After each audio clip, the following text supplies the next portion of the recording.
بہت عرصے پہلے کی بات ہے، ایک بادشاہ تھا۔ اس کی خوبصورت اور اکلوتی بیٹی تھی۔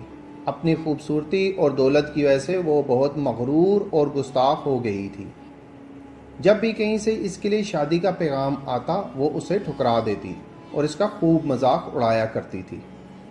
ایک دن بادشاہ نے ایک بڑی دعوت کی اور اس میں شہزادی سے شادی کرنے والے تمام امیدواروں کو بلایا۔ سب لوگ اپنے اپنے رتبے کے حساب سے کرسیوں پر بیٹھ گئے۔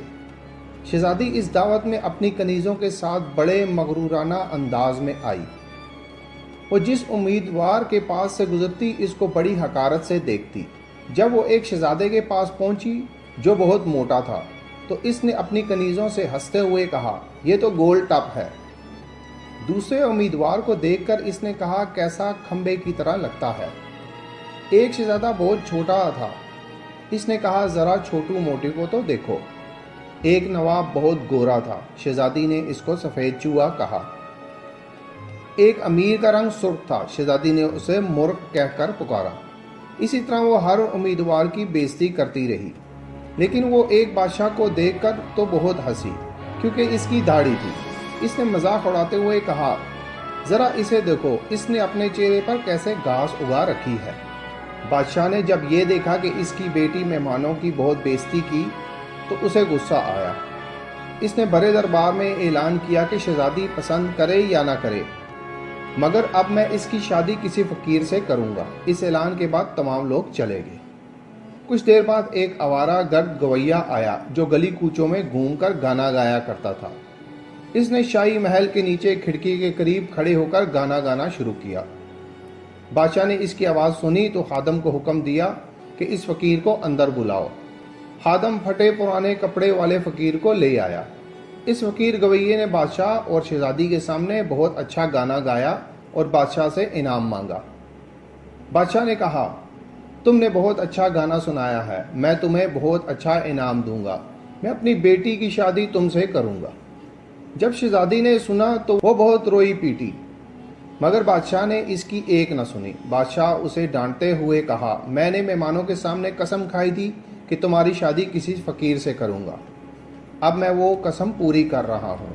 یہ کہہ کر بادشاہ نے قاضی کو بلایا، مغرور شہزادی کی شادی آوارہ گرد گویے کے ساتھ کرا دی اور پھر حکم دیا کہ تم اپنے شوہر کے ساتھ جانے کی تیاری کرو۔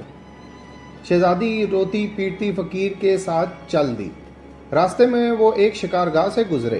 اتنی بڑی شکارگاہ دیکھ کر وہ حیران رہ گئی۔ اس نے پوچھا، یہ شکارگاہ کس کی ہے؟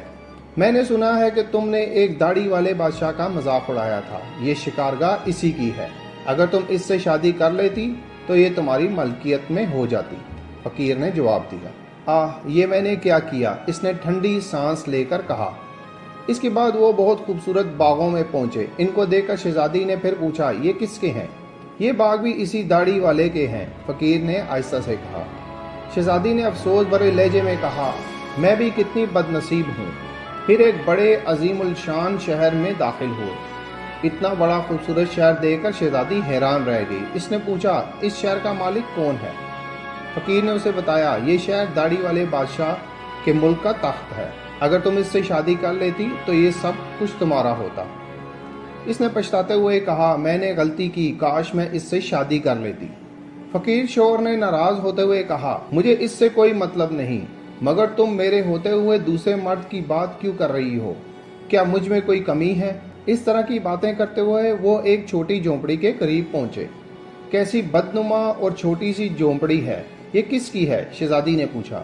یہ میرا گھر ہے اور یہی وہ جگہ ہے جہاں ہمیں زندگی گزارنی ہے۔ تمہارے نوکر کہاں ہیں؟ شہزادی نے کہا، ہمیں نوکروں سے کیا کام، تم ہر کام کر سکتی ہو۔ اب آگ جلاؤ اور میرے لیے کھانا بناؤ، میں بہت تھک گیا ہوں، فقیر نے کہا۔ شہزادی کو کھانا پکانا نہیں آتا تھا، اس لیے فقیر نے اس کی مدد کی اور کچھ دیر بعد انہوں نے الٹا سیدھا کھانا پکا کر کھا لیا اور سو گئے۔ دوسری صبح فقیر نے اسے جگایا، گھر صاف کرنے اور دوسرے کام کرنے کو کہا۔ شہزادی تمام دن کام کرتی رہی، اوپر سے جلی کٹی باتیں بھی سنی، مگر صبر کے سوا کوئی چارہ نہ تھا۔ اسی طرح انہوں نے کچھ دن گزارے۔ پھر ایسا وقت آیا کہ ان کے پاس کھانے تک کے لیے کچھ نہیں رہا۔ ایک دن فقیر نے کہا، میں نے جو کچھ کمایا تھا خرچ ہو گیا، اب تمہارے کمانے کی باری ہے۔ میں تمہیں سامان لا کر دیتا ہوں، تم ٹوکریاں بنا لینا۔ یہ کہہ کر وہ بازار گیا اور سامان لے آیا۔ شہزادی نے ٹوکریاں بننی شروع کر دی۔ اس نے پہلے کبھی کوئی ایسا محنت کا کام نہیں کیا تھا، اس لیے اس کی انگلیاں زخمی ہو گئی اور ان سے خون بہنے لگا۔ یہ دیکھ کر اس کے شوہر نے کہا، میرا خیال ہے یہ کام تم نہیں کر سکتی، میں تمہیں کچھ دھاگے لا کر دیتا ہوں، اس سے کپڑا بن لینا۔ مگر وہ بھی یہ نہ کر سکی۔ فقیر نے کہا، تم تو میرے لیے بالکل بیکار ہو، تم کوئی کام نہیں کر سکتی، تم سے شادی کر کے مجھے بڑا نقصان ہوا۔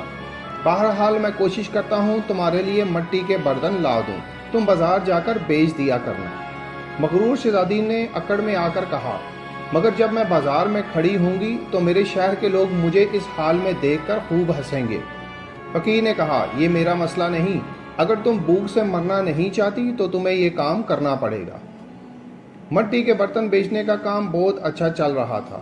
لوگ جب ایک خوبصورت لڑکی کو بازار میں برتن بیچتے دیکھتے تو اس پر ترس کھا کر کچھ نہ کچھ خرید لیتے۔ برتن بک گئے تو فقیر نے اور برتن لا کر دے دیے۔ اسی دوران ایک غسیل بدمزاج سپاہی وہاں سے گزرا۔ اس نے بازار کے بیچ میں برتن رکھے ہوئے دیکھ کر انہیں لات مار کر توڑ دیا اور کہا، آئندہ اس طرح راستہ مت گھیرنا۔ شہزادی بہت پریشان ہوئی۔ اس نے سارا واقعہ آ کر اپنے شوہر کو سنایا۔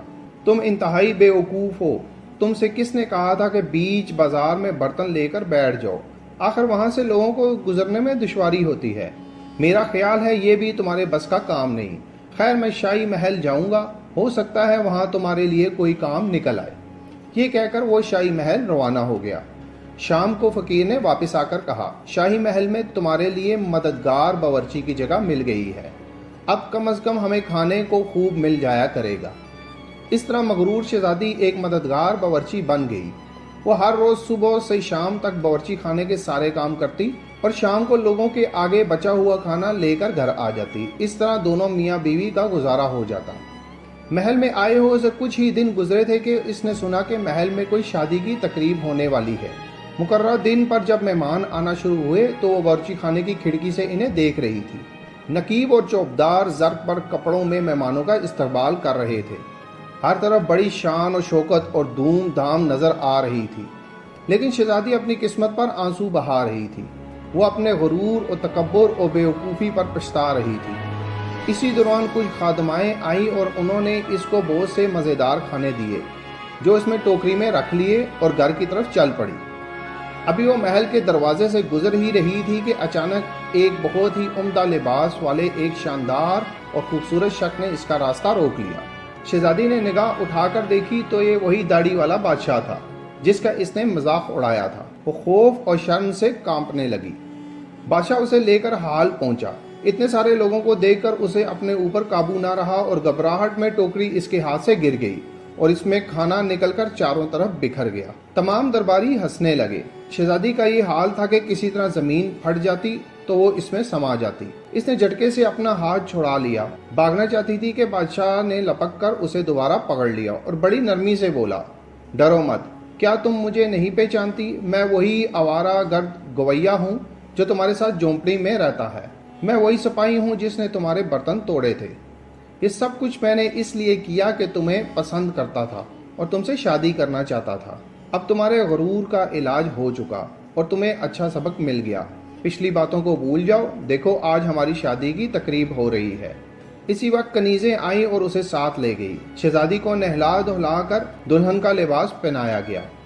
جب وہ دوبارہ ہال میں آئی تو دیکھا کہ اس کے والدین اور تمام درباری بھی وہاں پر جمع ہیں۔ سب لوگوں نے اسے مبارکباد دی۔ اب شہزادی بالکل بدل چکی تھی۔ اس کا غرور، اکڑ اور دوسروں سے نفرت ختم ہو چکی تھی۔ اس نے زندہ رہنے کا ڈھنگ سیکھ لیا تھا۔ اور یہاں پر آج کی کہانی کا اینڈ ہوا۔ مزید اچھی کہانیوں کے لیے چینل کو سبسکرائب کر لیں۔